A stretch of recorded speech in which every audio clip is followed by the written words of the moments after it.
पहले sales of goods act उठा लेते हैं 1930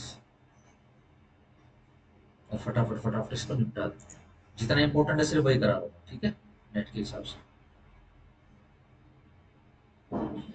वो तो बच्चे एक बार जैसे, मेरे को अगर ऐसे बच्चे मिल जाए ना जैसे कि जो पढ़ के आते हैं, तो यहीं पे करा दूंगा उनका याद, यहीं पे याद करवा के सारे केस लो पूछ लो, यहीं पे याद करवा के उनकी छुट्टी कर दूंगा।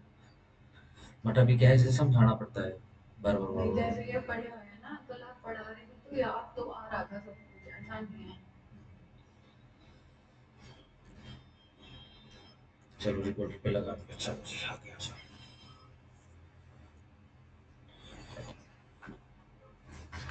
ये जो मैडम आती है तुम्हारी गुड़िया आती है, ठीक है, उनका तो बेसिकली क्या है कि ज्यादा से ज्यादा 3 दिन और बस, आज की क्लास को छोड़ के 3 दिन और हो जाएंगे। ठीक है, अपना तो हमको तो आगे बढ़ाना है। हाँ, वो क्या है, तो वो ठीक कह है ना, रहे थे कि मैं आज मैं बिल्कुल नहीं आऊंगी, कोई बात नहीं। कोई बात नहीं। बट उनको उनको फिर वो एक्सेस है नहीं ऐप का। पूछ लो कि कैसे करेंगे। अब उनको, हाँ, वो आपसे पूछ लेगी, या फिर जैसे कल आएंगे तो कल करा देंगे एक्सेस। चलो, सेल्स ऑफ गुड्स एक्ट, तीसरा एक्ट है 1930 का। ठीक है जी, अंग्रेजी करके गए, 15 मार्च 1930, असेंट की date. An act to define amend the laws related to the sales of goods only, सिर्फ अंडरलाइन करना, सेल्स ऑफ गुड्स हो गया, ठीक है जी। Where it is expedient to define and amend the laws related to the sale of goods, it is hereby enacted as follows। ठीक है जी, short introduction, पढ़ो से मत पढ़ो। एनफोर्समेंट की डेट पढ़ लो, 1 जुलाई 1930। असेंट की कब की है, 15 मार्च। डेफिनेशन पे आ जाओ, बायर मतलब एक बंदा जो खरीदता है या फिर एग्री टू बाय करता है किसको, गुड्स को, ठीक है जी। डिलीवरी की डेफिनेशन देख लेना आप इसमें, ठीक है जी। गुड्स पे आ जाओ सीधा simple, goods are said to be in deliverable state, ठीक है ना। ध्यान रखना, गुड्स की डेफिनेशन नहीं है, डिलीवरेबल स्टेट की डेफिनेशन, ठीक है ना। When they are in such state that the buyer would under the contract be bound to take the deliveries, ठीक है जी। अब डॉक्यूमेंट पे आ जाओ, एक क्वेश्चन पक्का नेट जुडिशियल में देखो है, नेट का मुझे नहीं पता, ठीक है जी। इसमें से एक क्वेश्चन पक्का होता है, title of the goods include, इसके अंदर क्या क्या इंक्लूड होता है, bill of lading number 1, dock warrant number 2, warehouse keeper certificate number 3, wharfinger's certificate 4, railway receipt 5, multi modal transport document 6, warrant और order for delivery 7 of the goods and any other document, resident document 8 used in the ordinary course of business as proof of the possession। ये सिर्फ किस लिए होता है, ताकि proof of possession हो जाए या फिर कंट्रोल ऑफ गुड्स जो है प्रूव हो जाए, ठीक है ना। और अथोराइजिंग और purporting to authorize either by endorsement or by delivery, क्या the possessor of the document to transfer to receive or receive goods thereby represent, ठीक है जी। ये सिर्फ और सिर्फ किस लिए होता है, ये सिर्फ और सिर्फ प्रूफ ऑफ द पोजीशन के लिए होता है या फिर अथॉरिटी के लिए होता है, इसका और कोई भी पर्पस नहीं होता है।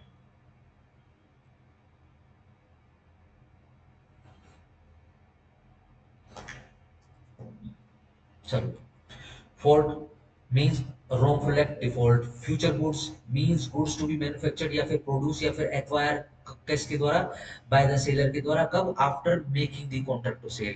कई कॉन्ट्रैक्ट ऐसे होते हैं, पहले एग्रीमेंट बनते हैं, हाँ जी आपको क्या सामान चाहिए भाई, मेरे को इतना इतना सामान बोला, ठीक है जी मैं वो करवा देता हूँ।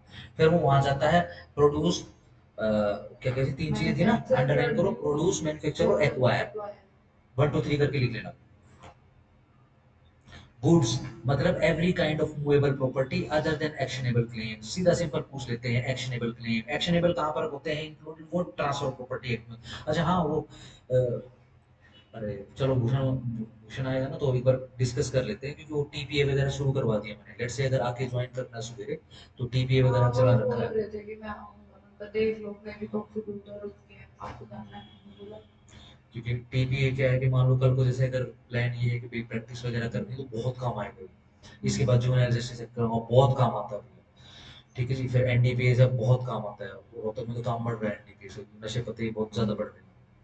तो एक बार याद करवा देना जब आए तो 1:30 बजे, कितने बजे, 1:30 बजे तक ना, हाँ। तो एक बार याद करवा,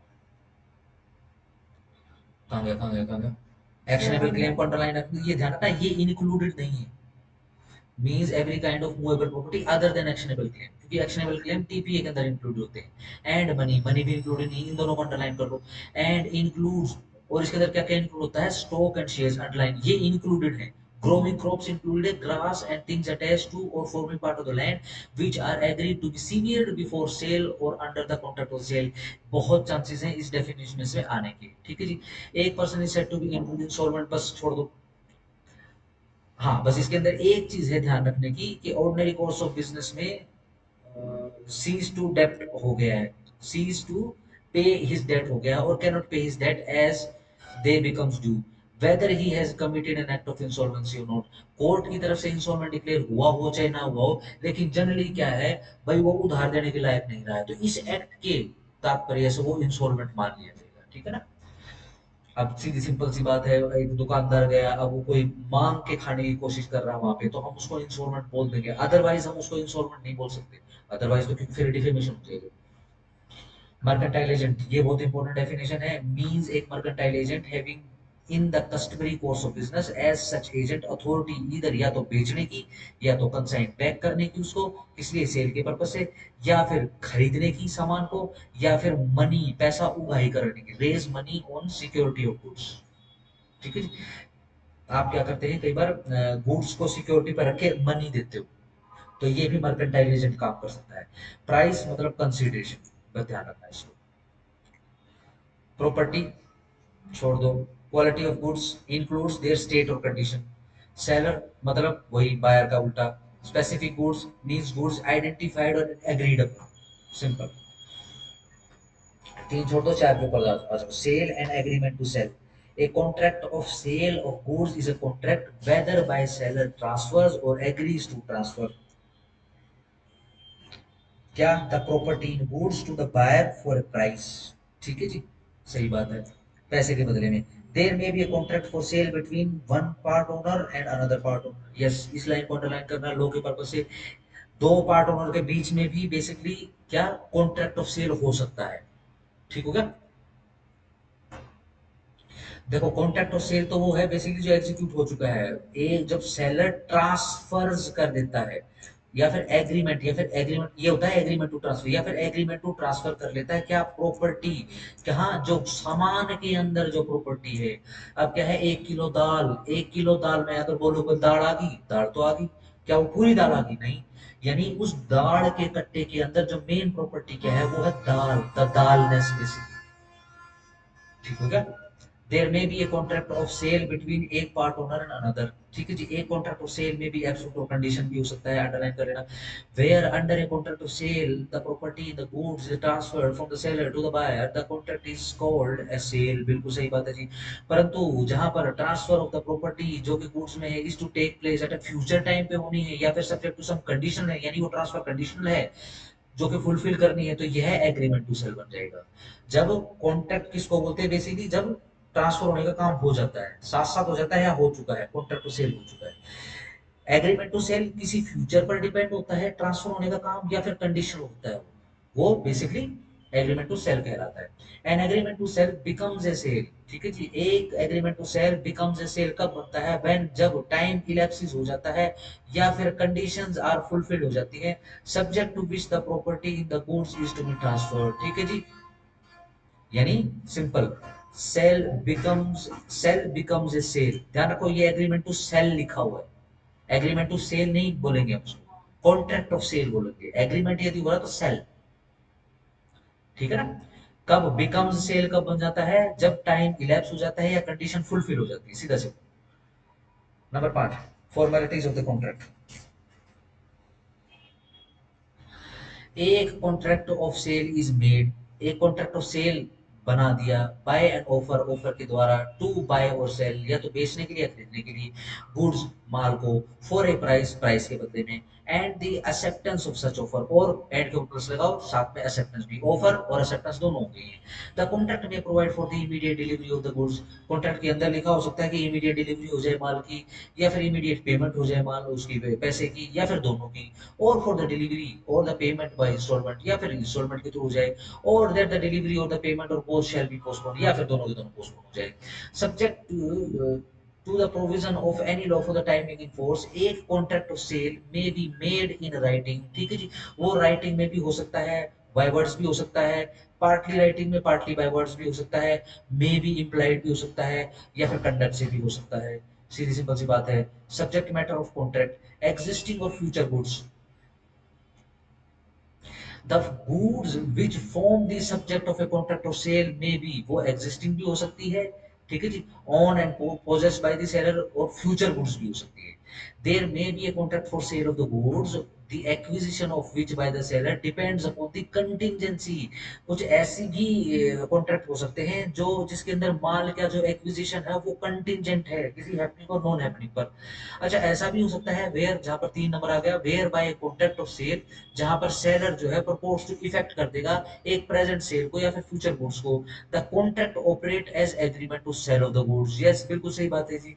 मान लो सारा ही काम फ्यूचर में होना तो एग्रीमेंट टू सेल ही होगा ये तो।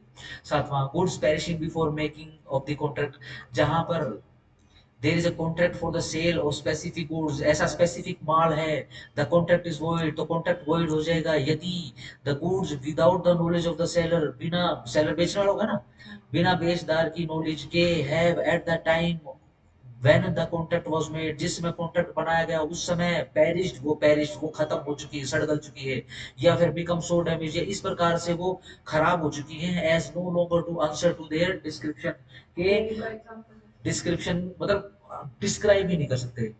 लेट्स से आपको सड़क के ऊपर कोई लोथड़ा मिल रहा है, मांस, मांस सड़ जाता है ना, ठीक है जी, आप देख के नहीं बता सकते कि भाई ये किसकी लाश है। ऐसे ही ये खाने पीने की चीजें होती है, लेट्स से कोई सब्जी ऐसे, हाँ, ऐसे सड़ गई है, आप वो डिस्क्राइब ही नहीं कर सकते भाई ये क्या है, भाई ये घिया है तो ये पेठा क्या है, नो बडी नोज, इतना सड़ चुका है, ठीक है ना। चलो, goods perishing before sale but after agreement to sale, ये ध्यान रखना, ये डायरेक्ट डायरेक्ट आ जाते हैं, ठीक है जी। जहां पर there is an agreement to sale specific goods and subsequently ये जो गुड्स है बिना किसी फॉल्ट के, किसके पार्ट पर, सेलर या फिर बायर के फॉल्ट पर पेरिश हो जाती है, या फिर इस तरीके से डैमेज हो जाती है कि आप डिस्क्राइब ही नहीं कर सकते, डिस्क्रिप्शन ही नहीं बता सकते। Agreement before the risk passes, but ध्यान रखना अंडरलाइन करो, ये इंपॉर्टेंट चीज है, before the risk passes to the buyer the agreement is thereby avoided, ठीक है जी। अंडरलाइन करो, बॉक्स करो कि अवॉइडेड रहेगा, सीधा सिंपल पूछेंगे वॉइड, वॉइडेबल और अवॉइडेड, अवॉइडेड पे आपने निशान लगाना आठ के अंदर। सिंपल एसरटेनमेंट ऑफ प्राइस, बस ध्यान रखो यहां पर है। देखो, जो भी फिक्स होगा कॉन्ट्रैक्ट से, फिक्स बाय द कॉन्ट्रैक्ट, और may be left to be fix in manner agreed, या फिर एग्रीमेंट से, या फिर determined in course of dealing, जो भी कोर्स ऑफ डीलिंग बिजनेस के लिए उसके, तो 3 तरीके हो गए। whether the price is not determined, कि प्राइस डिटरमाइंड नहीं हुआ है, in accordance with the foregoing provision the buyer shall pay the seller, क्या, अगर कुछ भी डिसाइड नहीं हो रहा तो चौथी चीज क्या है, रीजनेबल प्राइस मिल जाएगा, ठीक है ना। कई बार क्या होता है ना, देखो जी अपना आप अपने हिसाब से दे दो, क्या दोगे, ठीक है नहीं, उसका बताया उसने जो बताया हमने मना कर दिया, हमने जो बताया उसने मना कर दिया, तो भाई कोई बात नहीं, मोटा मोटा कर दूंगा, ठीक है ना। तो क्या है, फिर बीच का प्राइस कर देंगे वो मान, ठीक है ठीक, इसको बोलते हैं reasonable. Agreement to sale at valuation, जहां पर वैल्यूएशन करानी पड़े मार्केट से या फिर अथॉरिटी से, तो भैया वैल्यूएशन कराओगे, वैल्यूएशन ही फिर सब्जेक्ट मैटर बनेगा। आओ कंडीशन एंड वारंटी, बहुत और फिक्स है question, stipulation as to time, unless जब तक एक डिफरेंट इंटेंशन अपीयर ना हो जाए, किससे, from the term of the contract से, तो stipulation as to time of the payment, यानी जो पेमेंट का जो समय है, are not deemed to be the essence of the contract, वो उनको डीम, उनको नहीं समझा जाएगा कि वो बहुत असेंशियल या फिर बिल्कुल मेन चीज है वो कॉन्ट्रैक्ट और सेल से जुड़ी हुई। whether any other stipulation as to time is of essence or contract or essence of the contract or not depends on the terms of the contract। हाँ, टाइम ऑफ पेमेंट के अलावा अगर किसी भी चीज के लिए कोई टाइम लगाया गया है, ठीक है ना, क्या वो असेंस टू द कॉन्ट्रैक्ट है कि नहीं है, ये कैसे पता लगेगा, ये टर्म्स ऑफ द कॉन्ट्रैक्ट से पता चलेगा, यानी वो जो कॉन्ट्रैक्ट है ना उसी से पता चलेगा, ठीक है जी। इसी कारण से ऊपर क्या कह रहे हैं कि जब तक पेमेंट का टाइम खुद कॉन्ट्रैक्ट के अंदर असेंस ना बोल रखा हो, किसी प्रोविजन के अंदर कि टाइम ऑफ द पेमेंट ये एसेंशियल है, अगर इस टाइम के अंदर पेमेंट होगी तो हम कॉन्ट्रैक्ट मानेंगे वरना हम नहीं मानेंगे, अगर ऐसा लिखा हुआ है तो ही बेसिकली ये क्या क्या होते हैं, इसको असेंस माना जाएगा, अन्यथा नहीं माना जाएगा, ठीक है ना। कंडीशन एंड वारंटी, देखो जी, एक स्टिपुलेशन किसी कॉन्ट्रैक्ट में, कॉन्ट्रैक्ट कौन सा है, सेल वाला कॉन्ट्रैक्ट है, विद रेफरेंस टू द माल which are the subject thereof may be a condition और ए वारंटी, ठीक है जी, वो या तो कंडीशन होती है या फिर वारंटी होती है।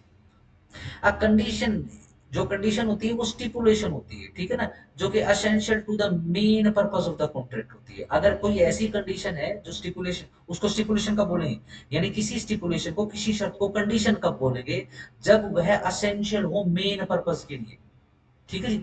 मान लो एक हॉट वाटर बोतल लेने के लिए आप मार्केट में गए हैं, ठीक है जी, उसके अंदर आप कितना ही जलता पानी डालो कोई फर्क नहीं पड़ता, बहुत जल्दी ठंडी हो जाती है, विद इन मिनट्स ठंडी हो जाती है। तो मेन एसेंस क्या है कि हॉट वाटर बॉटल वो शरीर के जिस अंग पर लगाया जाए उसको उसको गर्माहट पहुंचाए, वो ही नहीं पहुंचा रही है।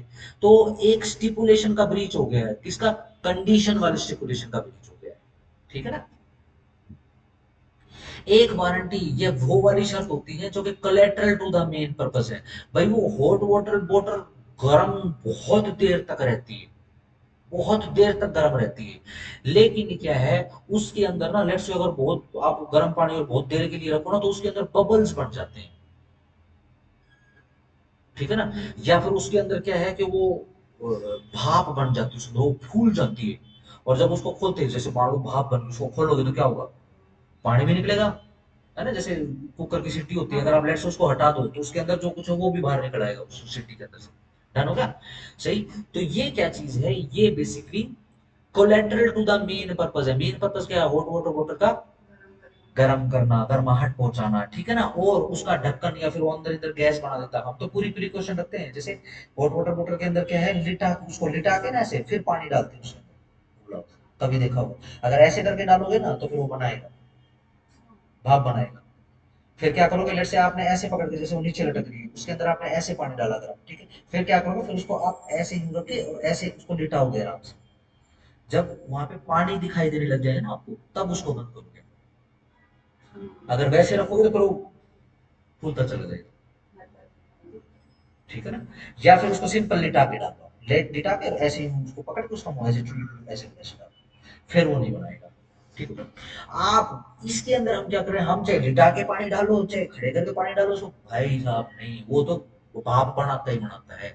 तो एक स्टिपुलेशन का ब्रीच हो गया, कौन सी, वारंटी वाली का, the breach of which gives rise to a claim for damages but not to the right to reject the goods, ठीक है जी। जो स्टिपुलेशन कंडीशन वाली वो होती है, ब्रीच होती है, तो ऊपर देख लो जरा, तो breach of which gives rise to right to treat the contract as repudiated, वो कॉन्ट्रैक्ट ही रद्द हो जाएगा। लेट से अगर हॉट वाटर बोतल आप दुकान से ले आए, 1000 रुपए की उसने बोतल दी, अरे भाई वो तो गर्म आट तो है ही नहीं, गर्म ही नहीं है, तो आप कैंसिल करोगे, दूसरी बोतल उठा के लेके आओगे आप। लेकिन गर्माहट तो बहुत अच्छी है, लेकिन वो भाप वगैरह बना देती है, फिर क्या है, फिर वारंटी होगी, फिर क्या कर सकते हो आप, डैमेजेस वगैरह तो क्लेम कर सकते हो, लेकिन आपके पास गुड्स को, माल को रिजेक्ट करने का या उस कॉन्ट्रैक्ट को ही रद्द समझने का राइट नहीं। अब कोई स्टिपुलेशन कॉन्ट्रैक्ट और सेल के अंदर कंडीशन है या फिर वारंटी है, वह डिपेंड करता है ईच केस के अंदर कि कंस्ट्रक्शन कैसे हुई उस कॉन्ट्रैक्ट की, यानी उसके अंदर बेसिकली लिखा क्या गया है। आपके और मेरे बीच में हॉट वाटर बॉटल को लेकर एक कॉन्ट्रैक्ट हो गया, कंस्ट्रक्शन किसकी है उसकी, ये देखा जाएगा। एक स्टिपुलेशन में भी कंडीशन, एक स्टिपुलेशन एक शर्त जो है वो कंडीशन हो सकती है, दो यद्यपि उसको वारंटी बोला जा रहा है, हो सकता है ऐसा, ठीक है ना। 12 के अंदर ध्यान रखना आएगा। 13, कब कंडीशन को वारंटी की तरह ट्रीट किया जाएगा, नंबर वन, जब contract of sale is subject to any condition to be fulfilled by the seller, कोई कंडीशन वगैरह थी जो सेलर के द्वारा फुलफिल करनी थी, the buyer may waive the condition, और बायर ने क्या किया, वो कंडीशन वेव कर दी है, या फिर इलेक्ट कर लिया, चूज कर लिया है कि ट्रीट, वो खुद ही जो ब्रीच ऑफ कंडीशन उसको as a breach of warranty treat कर लेगा, and not as a ground for treating the contract, और कॉन्ट्रैक्ट को रेपुडिएट नहीं करेगा। ऐसा है जी, वो हॉट वाटर बॉटल जो है ना जी, मैं कॉन्ट्रैक्ट रद्द नहीं कर रहा, लेट से आप दुकानदार हो, मैं आपसे हॉट वाटर बॉटल लेके चला गया, ठीक है। देखो जी, सीधा सिंपल सी बात है, मेरे पास राइट है, मेरे पैसे वापस करो, मैं किसी और से खरीदूंगा, परवाने थोड़ी ना आदमी। एक वो है कि भैया देखो, मैं आपके साथ कॉन्ट्रैक्ट रद्द नहीं कर रहा, आप मेरे को ये बोतल मत दो, आप चेंज कर दो इसको। अगर ऐसा है तो देखो, मैं बायर हूं, मेरे ऊपर है, मैंने ट्रीट कर दिया। अगर मैं इसको breach of the stipulation of condition मानता तो मैं आपसे पैसे लेता और किसी दूसरे दुकान के पास, ठीक हो गया। चलो, वेयर एक contract of sale is not severable, कोई कॉन्ट्रैक्ट ऑफ सेल है और उसको सेवियर अलग अलग नहीं किया जा सकता है, and buyer has accepted the goods, और बायर ने माल एक्सेप्ट कर लिया है, पार्शली या फिर पार्शली एक्सेप्ट कर लिया है, देयर ऑफ, अब द ब्रीच ऑफ कोई कंडीशन टू बी फुलफिल्ड है बाय द सेलर के द्वारा can only be treated as a breach of warranty. अब ब्रीच ऑफ वारंटी ही माना जाएगा and not as a ground for rejecting of goods. ठीक है जी। अब कॉन्ट्रैक्ट या फिर गुड्स रिजेक्ट नहीं होंगी and treating the contract as repudiated, और कॉन्ट्रैक्ट को रेपुटेट नहीं किया जाएगा unless there is a term of the contract express implied to that effect, जब तक कि उस कॉन्ट्रैक्ट के अंदर ही ऐसी कोई टर्म ना हो एक्सप्रेस या फिर रिप्लाइड वर्ड्स से होगा। ठीक हो गया जी।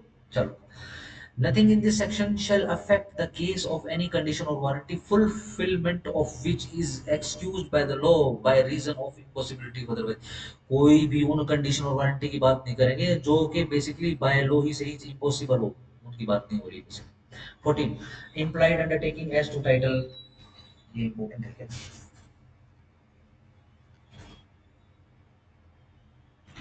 ठीक है, कर लो। In a contract of sale, contract of sale के अंदर अनलेस जब तक कि circumstances of the contract are such ऐसे ना हो जिससे शो हो सके एक डिफरेंट इंटेंशन, तो फिर जनरली क्या होगा, एक इम्प्लाइड कंडीशन रहेगी। हाँ, ये तो इम्प्लाइड कंडीशन वाली था ना, on the part of the seller, seller के पार्ट पर, दैट के इन केस ऑफ सेल अगर बिक्री होती है, ही हैज ए राइट, कि उसके पास राइट होएगा to sell the goods and that, ठीक है जी, उन चीजों को बेचेगा। And in the case of an agreement to sale, अगर एग्रीमेंट टू सेल हुआ है तो उसके पास राइट होगा कि वो वस्तुओं को बेच सके। ठीक है ना, ऐसी इंप्लाइड कंडीशन होगी। मान लो एक दुकान पे जाके खड़े होगी, लेट्स से वही वाटर बॉटल, ठीक है जी। अब क्या है आपके पास, आगे ध्यान रखना, हॉट वाटर बॉटल के अंदर अगर ढंग से समझोगे तो लाइसेंस चलता है, ये मेडिसिनल या फिर मेडिकल पर्पसेस होते हैं बेसिकली इसके। हॉट वाटर बॉटल जो नॉर्मल पानी होता है उससे भी, और हॉट वाटर बॉटल ऐसी भी आती है वो खुद भी गर्म हो जाती है, उसके अंदर हम सीरीज नीडल्स वगैरह डालकर और उनको सैनिटाइज करते हैं बेसिकली। ठीक है, तो लाइसेंस चाहिए होता है। लेट से किसी के शरीर के ऊपर हॉट वाटर बॉटल लगी वो फट जाए, है ना, तो बहुत अथॉरिटी ऑथेंटिफिकेशन और गारंटी शारंटी वारंटी चलती है इनके अंदर। ठीक है जी।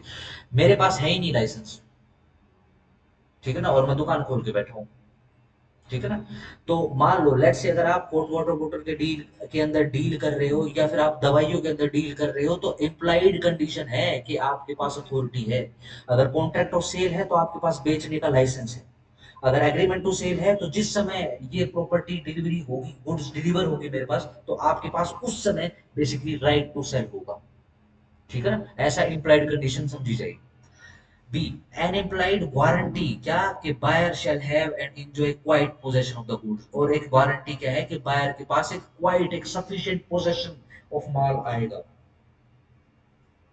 सी एक इम्प्लाइड वारंटी रहेगी दैट ये जो माल है shall be free from any charge, किसी भी चार्ज से बाहर से मुक्त होगा, इनकम्बेंसी बाहर से मुक्त होगा, in favour of any third party, जो किसी थर्ड पार्टी यानी सेलर और बायर से अलग कोई थर्ड पार्टी है। ठीक है जी। अब जैसे कई बार क्या होता है, एक पर्टिकुलर हॉट वाटर बॉटल है, ठीक है जी, पहले कोई क्लाइंट आया था वो फिक्स कर गया अपने लिए, और हम ठीक है ना, वो आपके पास एक ही बची हुई थी, ठीक है जी, अभी मुझे चाहिए, सही। अब अगेन आप वो मेरे पास पास नहीं कर सकते क्योंकि चार्ज दूसरे का आ चुका है।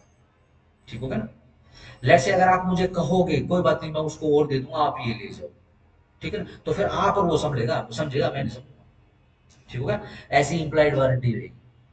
any third party not declared or known to the buyer before or at the time when the contract is made। ठीक है जी। सेल बाय डिस्क्रिप्शन सिर्फ हेडिंग से कर लो। डिस्क्रिप्शन से जब हम सेल करते हैं ना, बखान करके किसी चीज का, तो बेसिकली इम्प्लाइड कंडीशन रहेगी इसके अंदर 15 के अंदर कि जो भी डिस्क्राइब किया जा रहा है उससे कोरस्पोंड करेगा माल। ठीक है ना, जो भी हम कह रहे हैं कि ऐसा माल है, ठीक है जी, पॉलिश की चमकदार दाने हैं उसके अंदर, उनका टेस्ट बहुत अच्छा है, एक भाप में पकने वाले राजमा, ठीक है जी, और क्या है, आप सिर्फ उबाल के भी यूज कर सकते हो। ये बाहर कहीं विदेश में जाओगे ना, विदेश में क्या, बेसिकली जम्मू कश्मीर जाओगे ना, तो वहां का आदमी जरूर पकता है राजमा के खा के, ठीक है जी, और वो पक्का चोर होता है।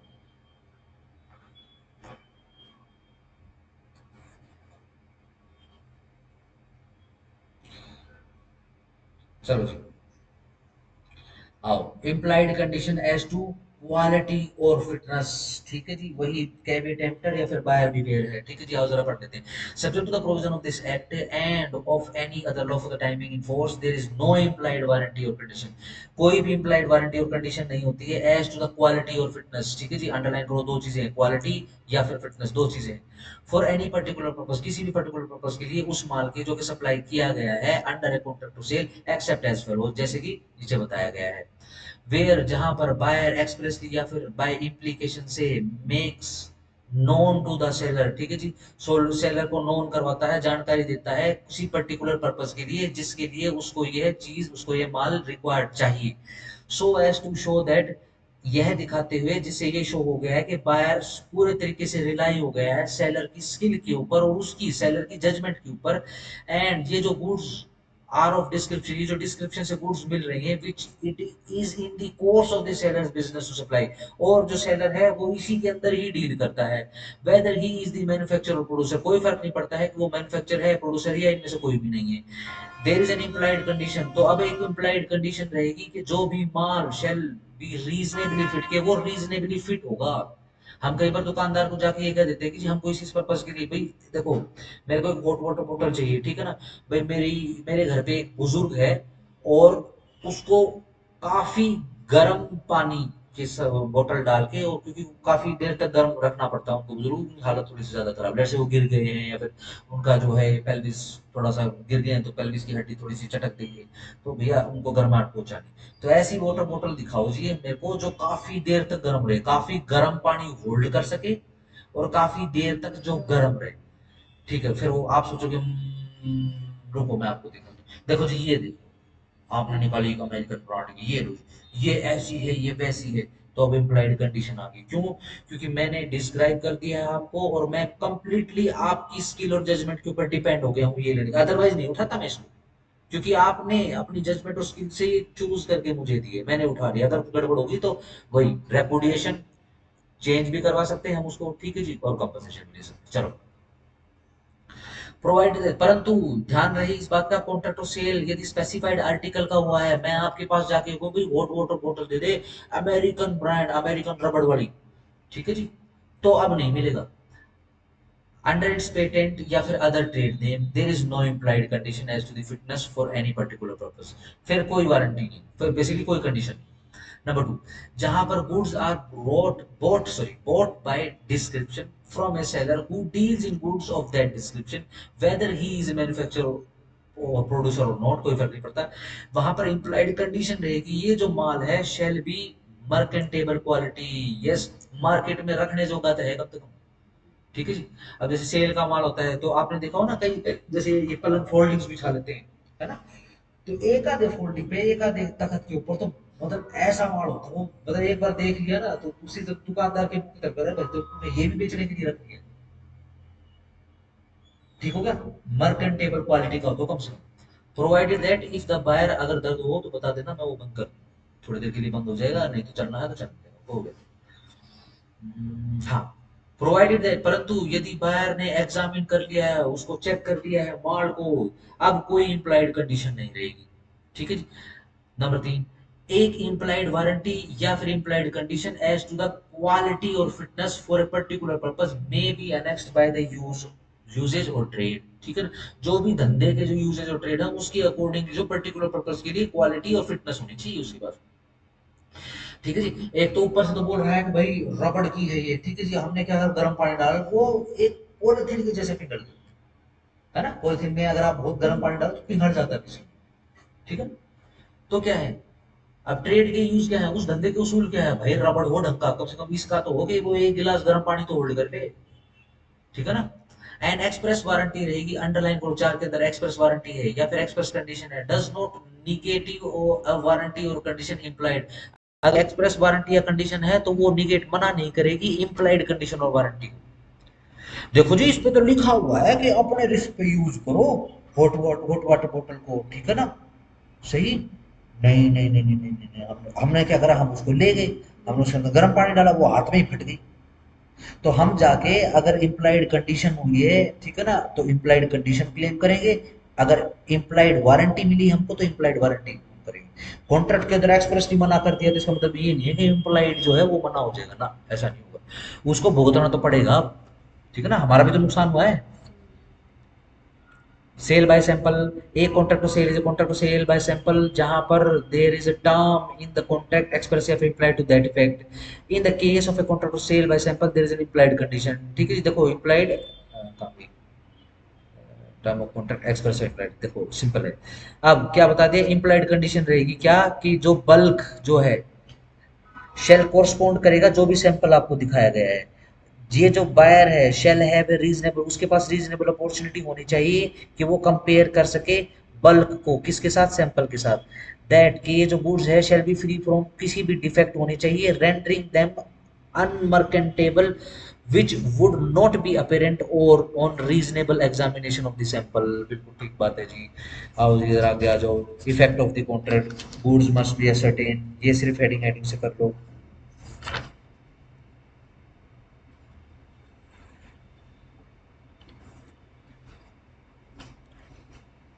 छोड़ दो 19 को।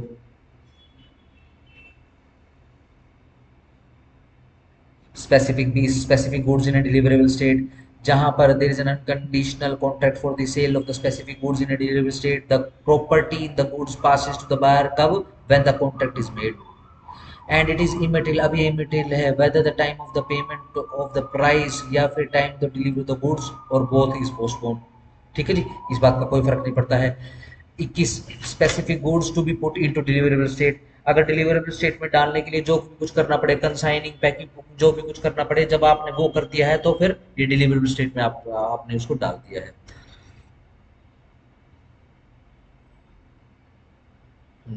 22 specific goods in a deliverable state when the seller has to do anything thereto in order to ascertain the price। अगर प्राइस एसरटेन करने के लिए, ये देखो जरा तीसरी लाइन इसमें, for the purpose of ascertaining the price, ठीक है जी, जो कुछ भी करना पड़े वो करना पड़ेगा, क्यों, बिना ये प्राइस एसरटेन हुए डिलीवरेबल स्टेट में आ ही नहीं रहा है। ठीक है ना, बस इतना है इसके, बस ये ध्यान।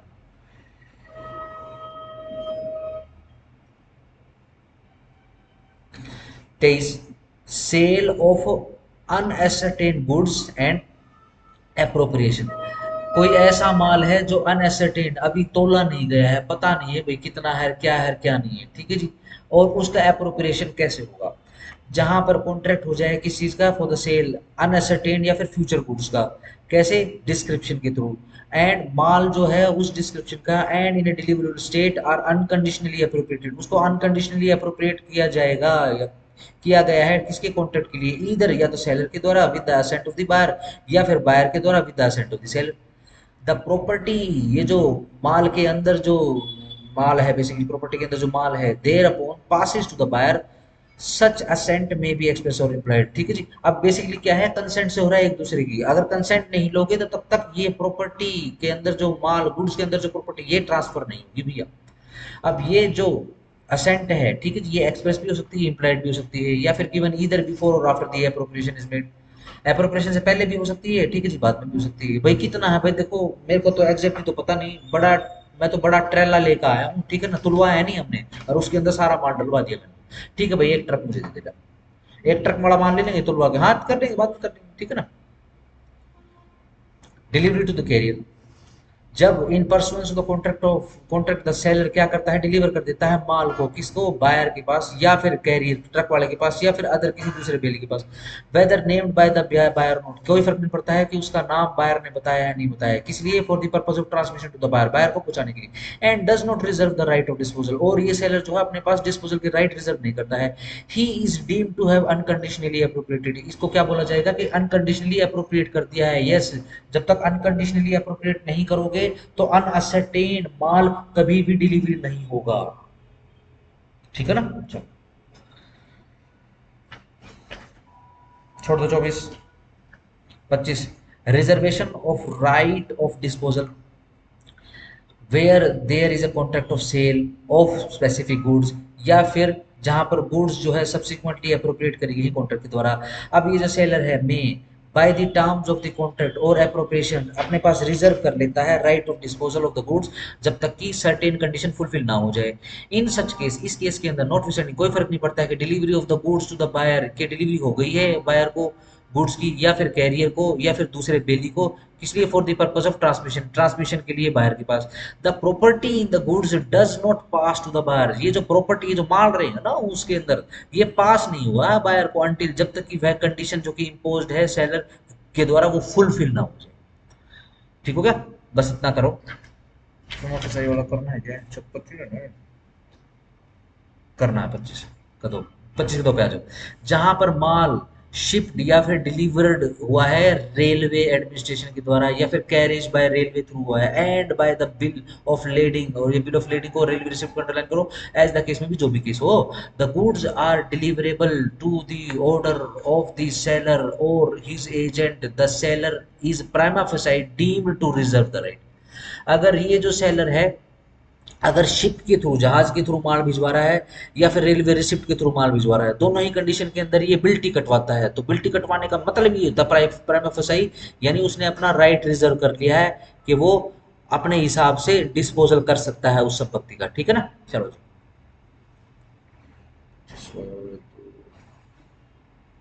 छोड़ दो इसको।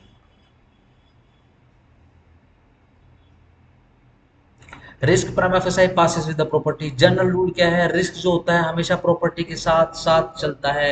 जब तक प्रॉपर्टी किसके पास रहेगी, सेलर के पास रहेगी, रिस्क उसका। जैसे ही प्रॉपर्टी ट्रांसफर होगी बायर के पास, रिस्क बायर का।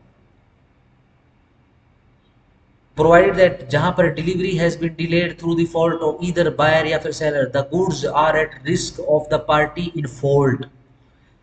अब डिलीवर नहीं हुई है, अगर बायर का फॉल्ट है तो बायर का रिस्क, अगर सेलर का फॉल्ट है तो सेलर का रिस्क। ठीक है जी। प्रोवाइडेड ऑल्सो दैट, यह भी बता दिया गया है कि नथिंग इन दिस सेक्शन में ऐसा कुछ भी नहीं है जो अफेक्ट करे किसको, ड्यूटीज या फिर लाइबिलिटीज को, ईदर सेलर, ठीक है जी, ये सेलर की या फिर बायर की, एज ए बेली, बेली होने के नाते of the goods of the other, सीधा सिंपल आगे आ जाओ। 27 करोड़, ये एक्ट है तो ऐसा ही सारा ना। चलो बेसिकली 30 तक तो सारे ही करा देता हूँ।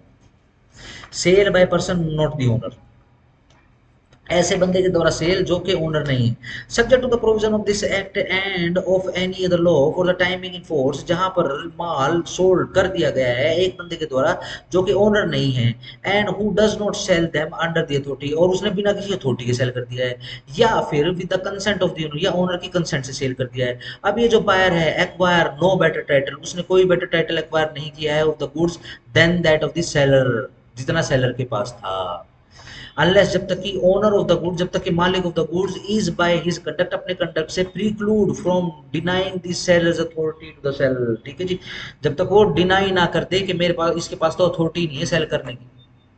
अगर उसने डिनाई नहीं किया है तो जितना ओनर के पास था, जितना सेलर के पास टाइटल, उतना ही जाएगा। लेट्स से अब सीधी सिंपल सी बात है,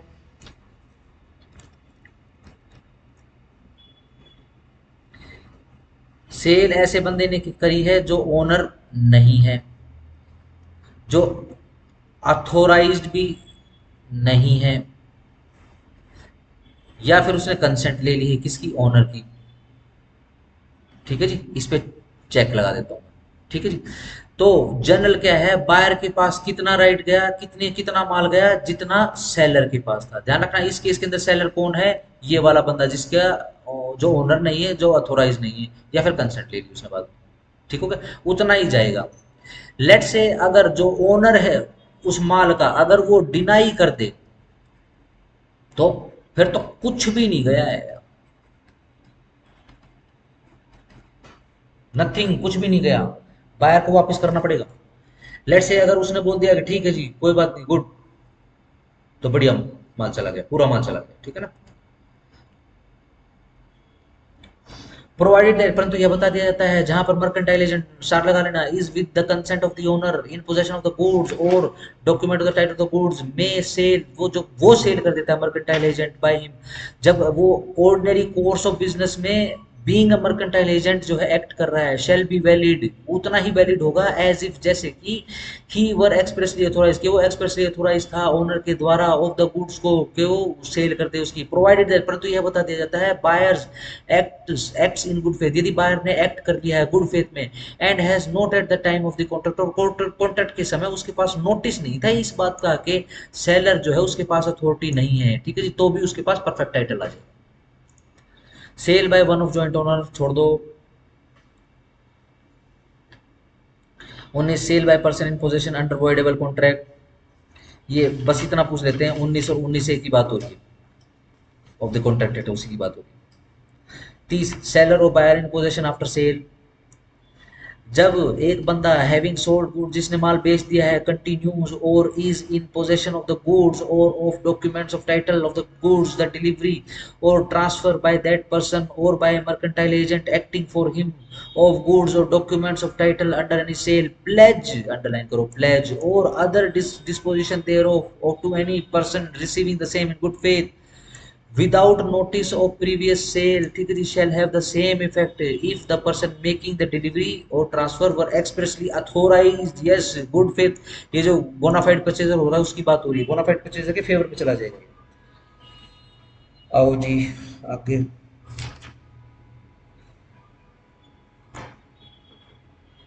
दोपहर तक तो ना बहुत हो जाता है, देखो गर्मी में लोग कितने, है ना, रोडों के ऊपर ही रहते हैं। गाड़ी वाले ही होते हैं। और वैसे और मजा आता है। खाली है, जाम तो नहीं। पता नहीं, पर ज्यादा डिस्टर्ब तो नहीं करती ना पीपी पोपो ये? ठीक है। इस अपने घर में भी वही जाती है गली में। चलो जी।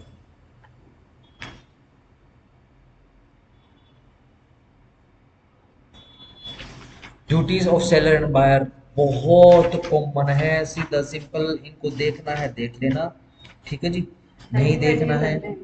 हाँ इनको हेडिंग हेडिंग कर लोगे तो भी बात बन जाएगी, ठीक है जी।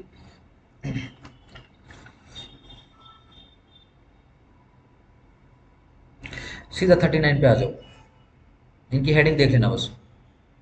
डिलीवरी टू द कैरियर या फिर वार्फिंग, ठीक है जी, जहाजों को बेसिकली बोलते हैं वार्फ।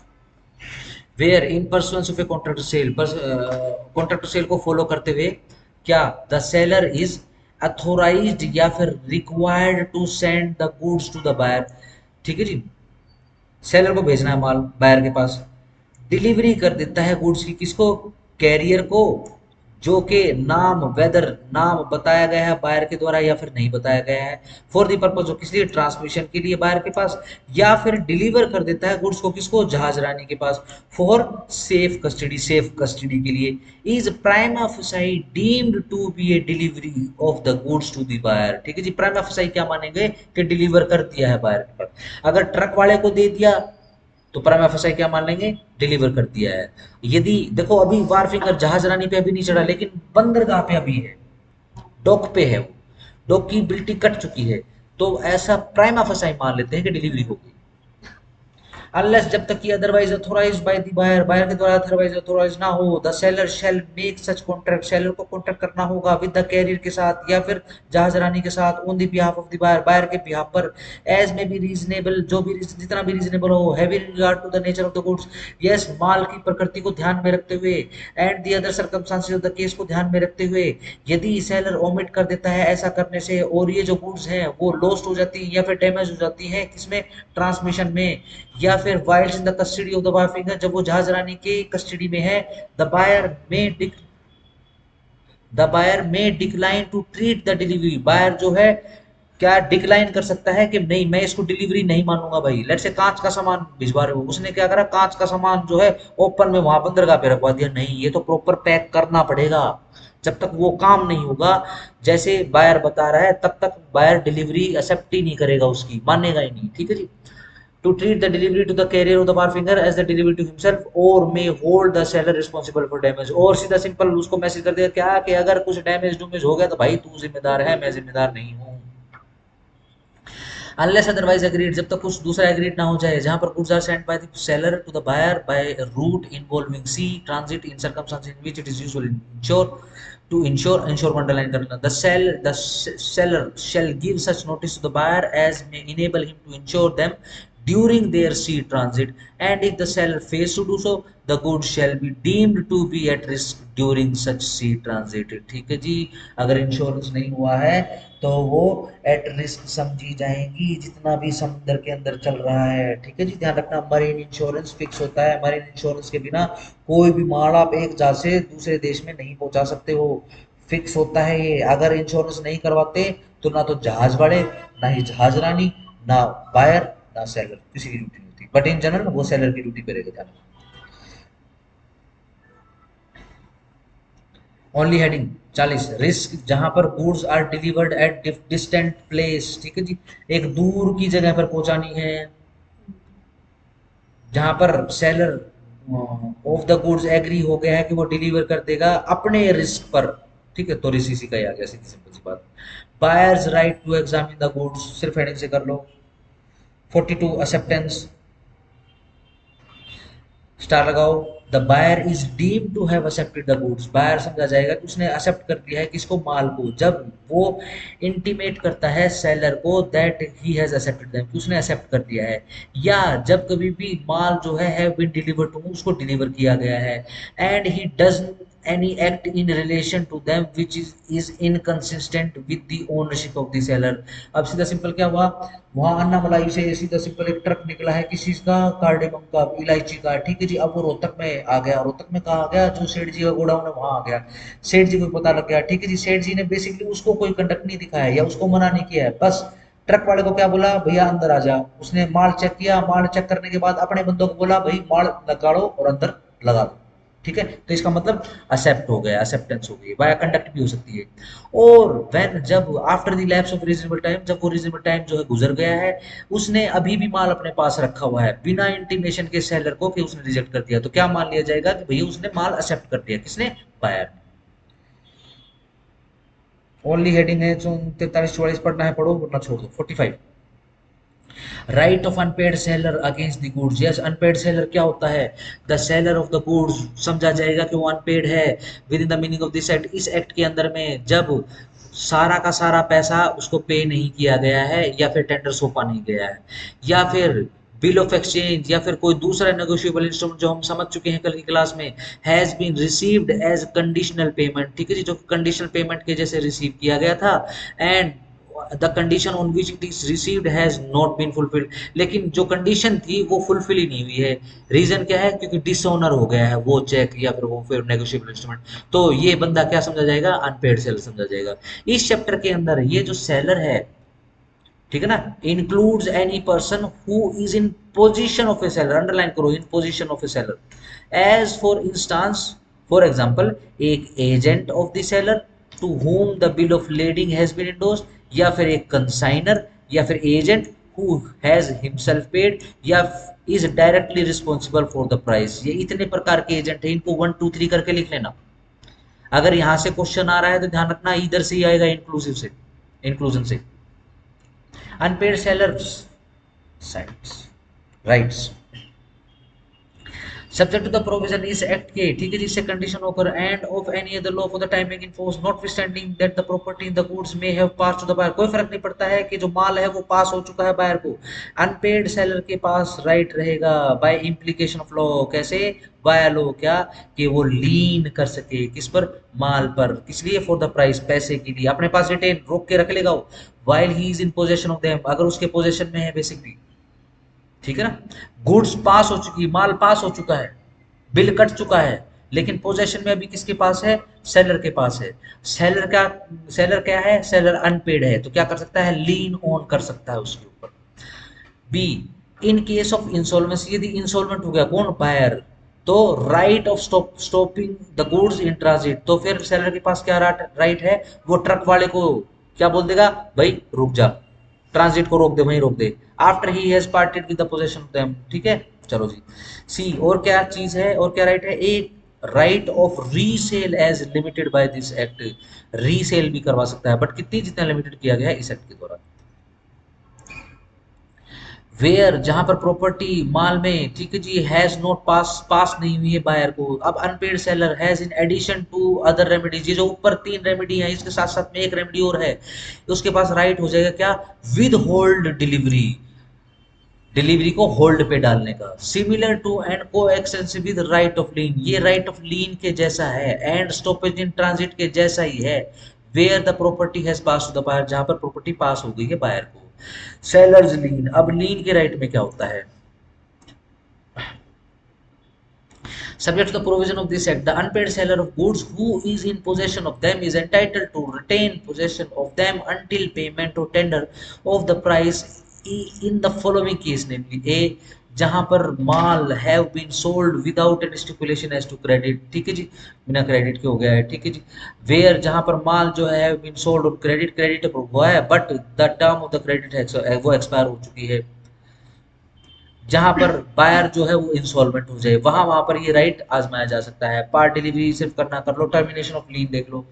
जहां पर unpaid seller of the goods loses his lien thereon, कब कब लूज करता है, जब delivers the goods to a carrier या फिर other bailee for the purpose of transmission to the buyer without, बिना रिजर्व की अपना राइट के वे डिस्पोजल कर सकता है।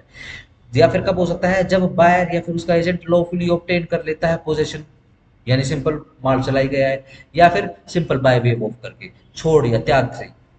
The unpaid seller of the goods having a lien thereon does not lose his lien by reason only that he has obtained a decree for the price of the goods, ठीक है जी। मैं इसको पढ़ लेना, अभी आ जाओ। Right of stoppage in transit आ जाए, subject to the provision of this act, इस एक्ट के प्रोविजन के हिसाब से, जब when the buyer of the goods become insolvent हो जाए, अब जब तब क्या अनपेड सेलर जो है हु हैज, जिस जो अपने पोजेशन से पार्ट यानी अलग हो चुका है अपने माल के, हैज उसके पास राइट आ जाएगा कि वो स्टॉप कर सकता है ट्रांजिट में, रास्ते में रुकवा सकता है। दैट इज टू से, कहने का मतलब ही में रिज्यूम पोजेशन के, वो रिज्यूम पोजेशन को रिज्यूम कर सकता है, पुनर्प्राप्ति कर सकता है पोजेशन की, किसकी, माल की, एज लॉन्ग एज, जब तक कि they are in course of transit, जब तक वो ट्रांजिट में रहे, एंड मे रिटेन देम, और उनको रिटेन, उनको होल्ड पे रख सकता है जब तक पेमेंट ना हो जाए या फिर उसका पैसा सौंप दिया ना जाए, ठीक है जी। ड्यूरेशन क्या रहेगी ट्रांजिट की, goods are deemed to be in transit in the course of transit from the time, कब से, उस समय से जब दे आर डिलीवर्ड, अंडरलाइन करो, from the time, underline they are delivered to the carrier या other bailee for the purpose of transmit to the buyer, until the buyer और उसका एजेंट इन दैट बिहाफ, इस behalf में delivery ना ले लें उस कैरियर से या फिर अदर बेली से। यदि बायर या फिर एजेंट इन दैट बिहाफ, इस बिहाफ में ऑब्टेन कर ले डिलीवरी किसकी, गुड्स की, before there arrival of the appointed destination, yes, अगर अपॉइंटेड डेस्टिनेशन पहले अगर वो माल आकर ले लें, ठीक है जी, ध्यान रखना उससे पहले तक। If after the arrival of the goods at the appointed destination, the carrier or the other bailee acknowledges to the buyer or his agent that he holds the goods on his behalf and continues in possession of them as bailee for the buyer or his agent, the transit is at end, ठीक है जी। Truck वाले ने क्या किया, Rohtak Delhi bypass में पहुंच के call कर दिया, सेठ जी मैं आ गया और आपकी चीज मैंने अपने पास रखी हुई है, ठीक है जी, ध्यान रखना ट्रांजिट इन एंड हो चुका है।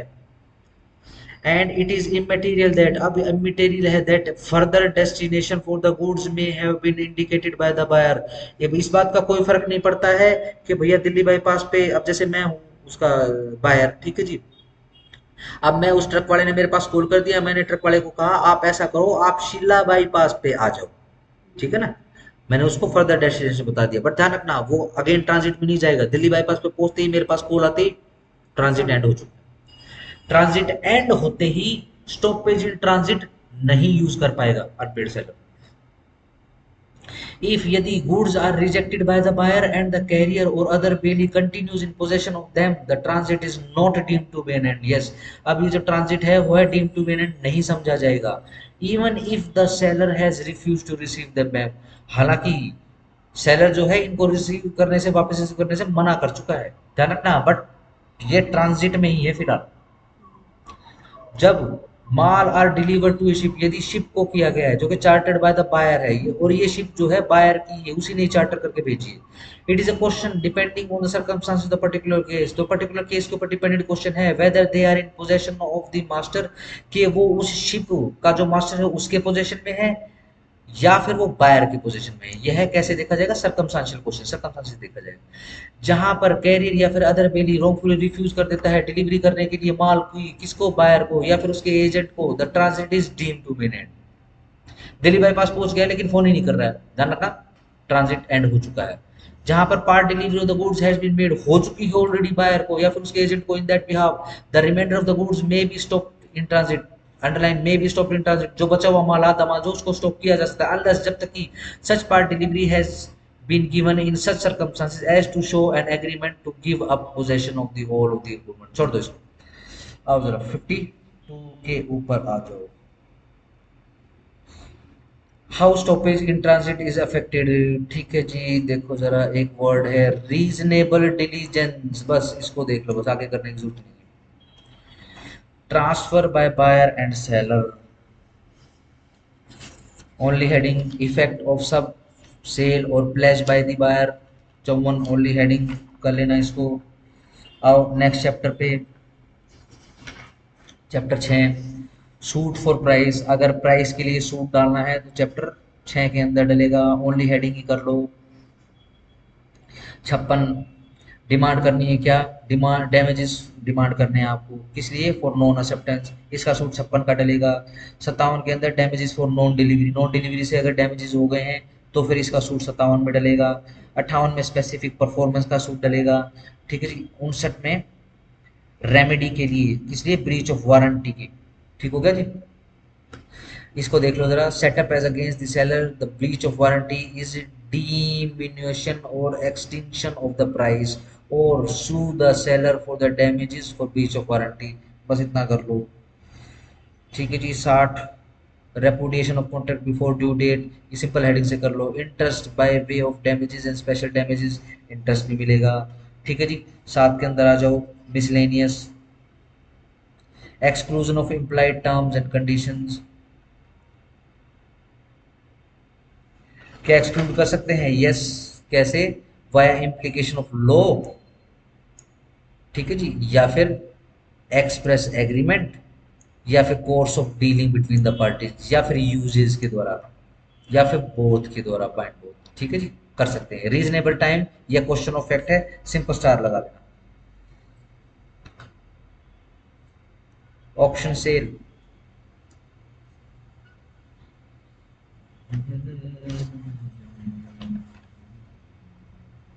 छोड़ दो इसको, ये लो जी, खत्म हो गया आपके।